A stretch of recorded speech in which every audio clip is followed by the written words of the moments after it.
Hello everyone, welcome to the channel. I hope you are having a great day. Let's start with today's stories. My ex-husband died 6 months ago. We were divorced for 3 years prior to that after he cheated on me for about 6 years with the woman he married after our divorce. Ex and I share 3 children together. A 17-year-old son, 16-year-old daughter, and 15-year-old daughter. Ex got his second wife pregnant while we were married, which is how the affair got revealed in the first place. I kicked him out and cut ties except for semi-civil co-parenting. I have never had anything to do with his daughter, who is now 3. After my ex died, my former mother-in-law took her in temporarily. She's in poor health and my ex was her only child. The mother of the child had no family who was willing to take her. So she wanted to try and keep her out of foster care. My former mother-in-law asked me about 2 months ago to consider raising her granddaughter, seeing as she is the half-sibling of my children. I told her I did not want to do that. She spoke to my children and they refused to ask me on her behalf. She suggested that my children might want to keep her in their family, and how could I deny them that chance? So I asked my children if they had any thoughts or plans to take her on once any of them were 18. They all said no. My son said his grandma had mentioned that to him, but he didn't care. My girls share a similar sentiment, though she did not ask them directly. Former mother-in-law reached out again and I told her my answer was still no. She suggested that her granddaughter is my family and I cut her off and said that is not true. I told her I am not the child's mother, stepmother, aunt or anything that would imply family. She told me she will need to let the caseworker know in the coming weeks that she needs a foster home if I can't take her. She told me to do it for her granddaughter, that she's innocent, how can I not love her, and rambled on a lot about that. I lost my cool, snapped at her and told her I don't want to help her granddaughter and foster care is the best place for her if she can't raise her. Former mother-in-law told me I was a horrible evil woman and that it was no wonder my children didn't care about their sister when I had that attitude about her, and she hoped one day it wouldn't come back to bite me in the ass. Am I the idiot for the way I spoke to her and for what I said about her granddaughter? Edit, ex and his wife / aka the mother of the child died. It was a car crash. Apologies for not adding that in the original post. More info. My children do not really consider her family and have no interest in establishing a relationship with her. My kids have no relationship with the girl really. Their relationship with their father wasn't even great in the years before he died. So if he haunted my kids, I would say he was an even bigger a-hole than the one for cheating on me, seeing as he's the reason our kids found out the truth about him in the first place. He, ex, was very careless and revealed the affair to not just me but our kids as well, and he was never sorry about it. So they had a bad relationship with him the last few years and never tried to bond or spend time with his daughter. So they never grew to love her. I know I never could. He had a 6-year-long affair. It only came out because the a-hole got her pregnant. He wanted us to stay together. As if doing that behind my back for 6 damn years was forgivable. Then to add to that, he not only let me know, but our kids, and he didn't give a damn about them finding out. His lack of apology or remorse was something my kids never forgot. I would never be able to love that child. I know that. I have always known that, since the moment I learned she was going to come into the world. It's why I have always done my best to keep my distance. Better for everyone that way. I truly believe foster care would be better for her than me. It would also be better for me. I see no positives to taking her. I think if you can truly love and enjoy raising the child, then yes, there are positives. Not all of us can. None of the maternal family wanted her. Caseworker already tried all of them and they said no. No other family on the ex's side, so nobody but mother-in-law wants her and mother-in-law can't. No OP, you're not the idiot. What your ex-husband did to you was horrible. he hasn't shown you any respect all these years. You or your children don't owe him or his family anything. In a perfect world, or in a Hollywood movie, you would be able to leave everything behind and raise his child. But this is real life, and you have no obligations to her, especially since none of your children have the interest in raising her, after they turn 18. Yes, it is a tragedy that all this has happened and that this little girl will have no one to take care of her, but you have no obligation to do it, and nobody can say otherwise. Now let's read some comments. Not the idiot. Yes, the child is a half-sibling to your children, but that does not create an obligation on your part. Some people are able to take on roles like your ex-mother-in-law is suggesting, and some people can't/won't. There's nothing wrong with that. Your ex-mother-in-law needs to back off. This was her choice, now she can deal with it. Not the idiot.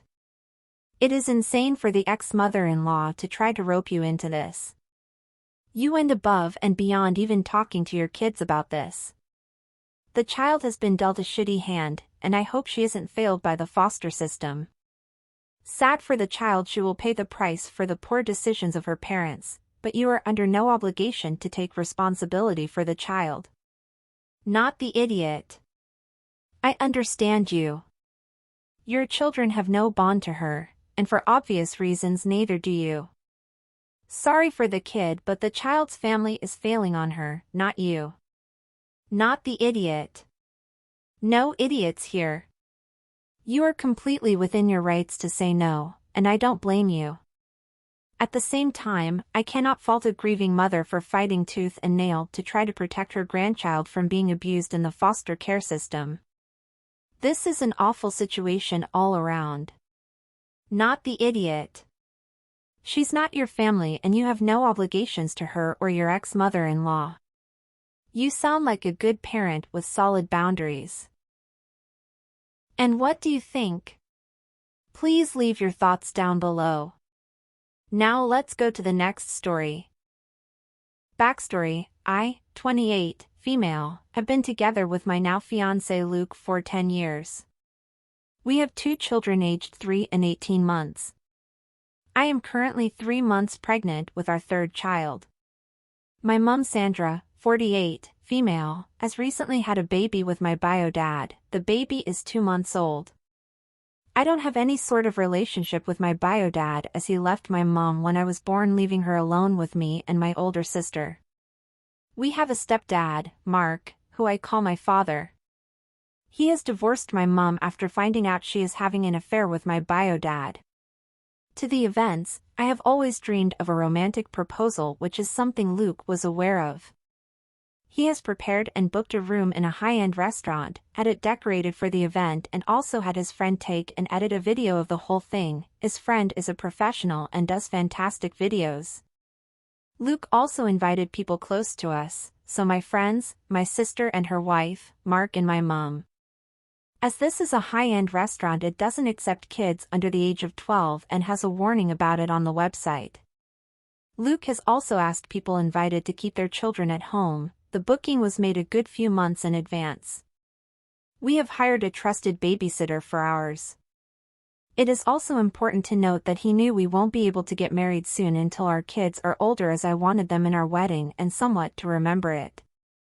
At the event, we found out my mom took her baby with her instead of leaving him with my bio dad. When I asked her about it, she said the baby is quiet and it is not her first child, so she knows how to look after them.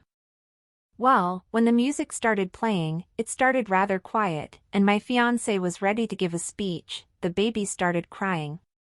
Luke tried to carry on, but nobody could hear him due to the screeching sounds the baby started to make, and I was feeling overwhelmed with it as my romantic proposal was getting ruined by my own mother being selfish. So, I have asked her to leave. My mom tried to argue to stay and was creating a scene, but I ended up asking security to escort her out. The rest of the day went without issues, but after the event was finished, I received dozens of messages from my mom and bio dad calling me an asshole for what I did. Also wanted to add, the child in question is not my mother's biological child. The child's biological mother is one of my bio-dad's girlfriends who wanted nothing to do with him, so my bio-dad and my mum adopted the kid. My mother is also insisting her grandchildren to call the kid uncle, which is something me and my sister are against of. One of my sister's kids is 8 and therefore are older than the child. More info. My stepdad was at the event since he raised me and is a much better person than my dad. Him and mum had a child together while they were together, but unfortunately my brother couldn't be there as he is studying abroad, and I also have another older stepsister, who unfortunately couldn't make it. One of her dogs has been diagnosed with cancer and unfortunately it is an aggressive type, so she wanted to spend as much time with the dog as she could before it goes. He will be walking me down the aisle since he is the person who I consider my dad. My bio dad is non-invited as I don't have any relationship with him at all. Okay, OP's mother shouldn't have taken the baby to the party, she didn't need to. But OP also seems a little too controlling with this proposal. I understand that when you wait a long time for something, you want everything to be perfect, but still, things happen. Honestly, I think part of OP would rather that her mom hadn't shown up. Even if OP had invited her, from what OP expresses, there is still hurt towards her mother, for being back together with her biological father and probably other things. So even if she didn't bring the baby and it behaved perfectly, I still think she would have a problem with the mother being there.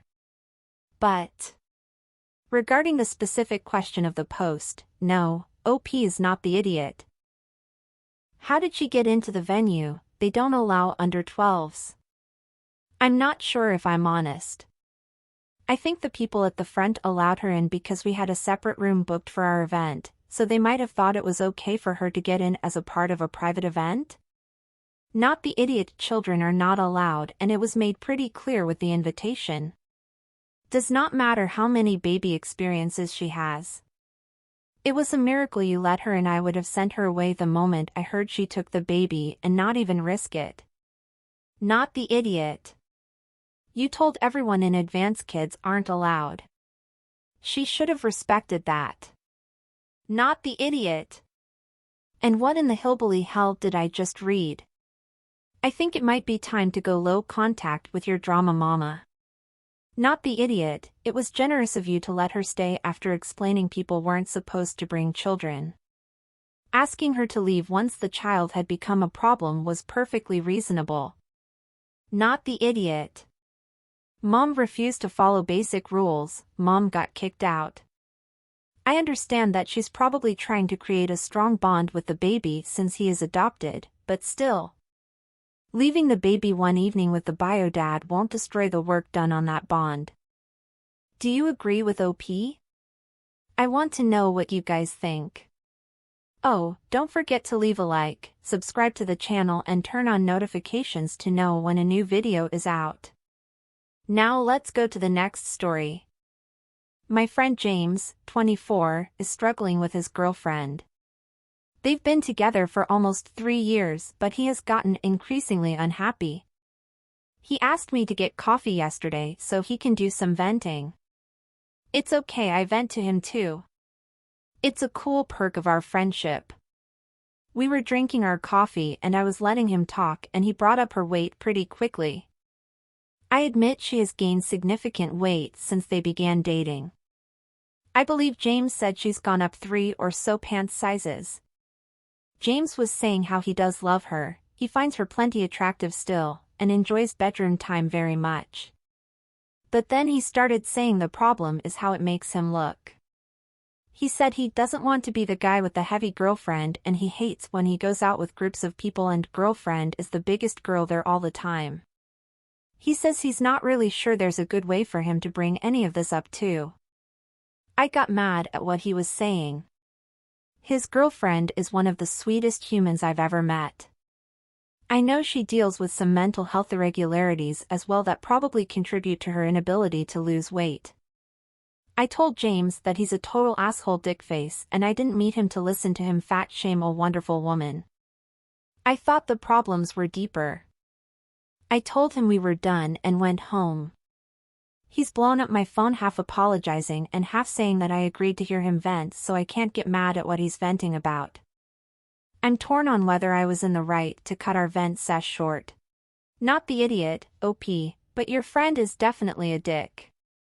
I feel sorry for his girlfriend and I hope she finds out soon what he really thinks of her and dump his ass. She deserves better. And this thing, of him saying you can't judge him because he was just venting, is BS. He knew very well what he was doing and he thought you would agree with him, and things would stay the same.